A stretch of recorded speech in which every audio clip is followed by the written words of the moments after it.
Pistol shots ring out in a barroom night. Enter Betty Valentine from the upper hall. Don't put that. You're dumb. What would you like? I'll try an appletini. What? You're such a woman. There's nothing wrong with having a feminine side. Sure, sure. I'll go get your martini mix. I'll show her.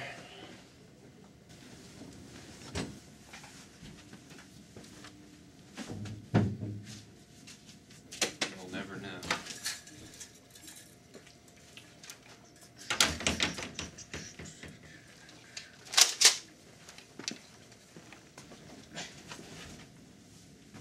Where'd he go? Oh, there you are. I got your martini. Oh, thanks. 12.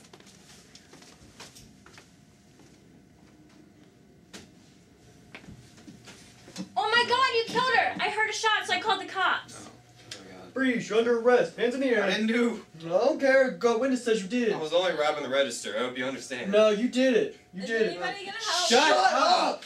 Ah! Oh. You're under arrest. Oh. You're under arrest. Oh God.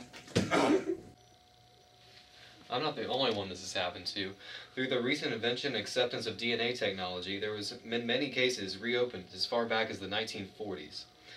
Many of these reopened cases found that the wrong person was prosecuted, sometimes after several years, as a result of errors made by witnesses of false or corrupted memories. The New York Times stated, studies of the hundreds of felonies were overturned because of DNA evidence found that misidentifications accounted for 75 to 85% of wrongful convictions. This court is now in session. Reuben Carter, you're being charged with first-degree murder of the bartender on 34th Street. How do you plead? Not guilty. The witness says otherwise. The witness says that you were robbing the register at the time of the murder, and you were the only one in the room. I object. Overruled. Permission to speak. Permission granted.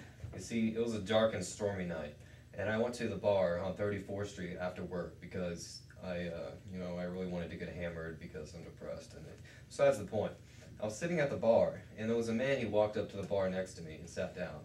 And the bartender asked him what he wanted to drink, and he said an appletini, so naturally she made fun of him. And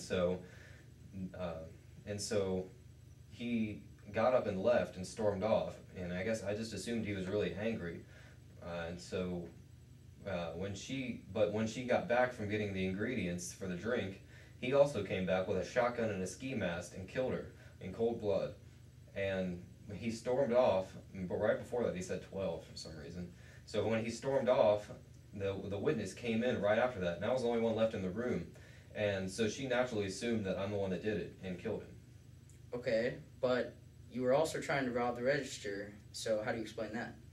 Well, you see, when everyone left the room, I was the only one in the room, and I went back into the register because I wanted to get some money out of it because I needed money to buy rat poison because I'm kind of depressed, like I said before. I wanted to kill myself, so yeah. So why didn't you try to stop the killer?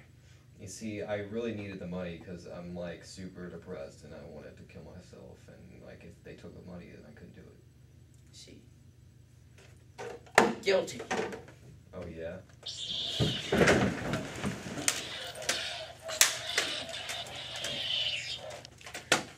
The New York Times described a recent court case of a man named Troy Davis. In this 1989 court case, Troy Davis reportedly killed a police officer and as a result was scheduled to be executed in September of 2011. Despite reports about police misconduct, the recantation of testimony by a string of eyewitnesses and reports of other witnesses that another person had confessed to the crime.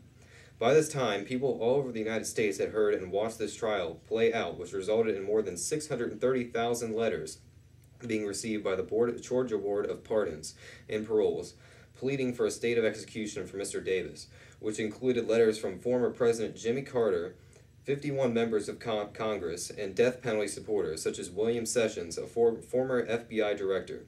Even in the light of all these mistakes and protests, the Georgia Board of Pardons and Paroles failed to allow clemency of Davis 4 times. As a result, on the morning of September 21st, 2011, Mr. Troy Davis was horrifically executed as planned.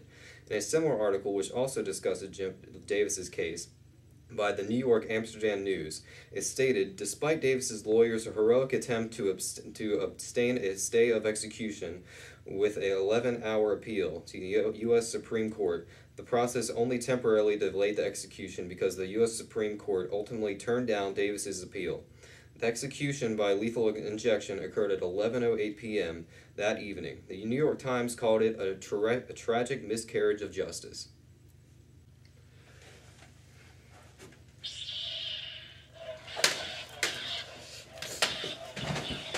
Reuben Carter was falsely tried. The crime was murder when. I can't believe this just happened. I was falsely tried. Many people may support the death penalty in the thought that it saves their tax dollars by putting criminals with life without parole sentences to death. They may think that by doing this it saves them a great deal larger amount of money than by supporting the convicted until their natural deaths, which is a logical assumption, but an incorrect one. It has actually been found that it is significantly cheaper for a criminal to live with life without parole than to be put on death row because of the amount of paperwork, appeals, and time required before the death penalty can be enacted.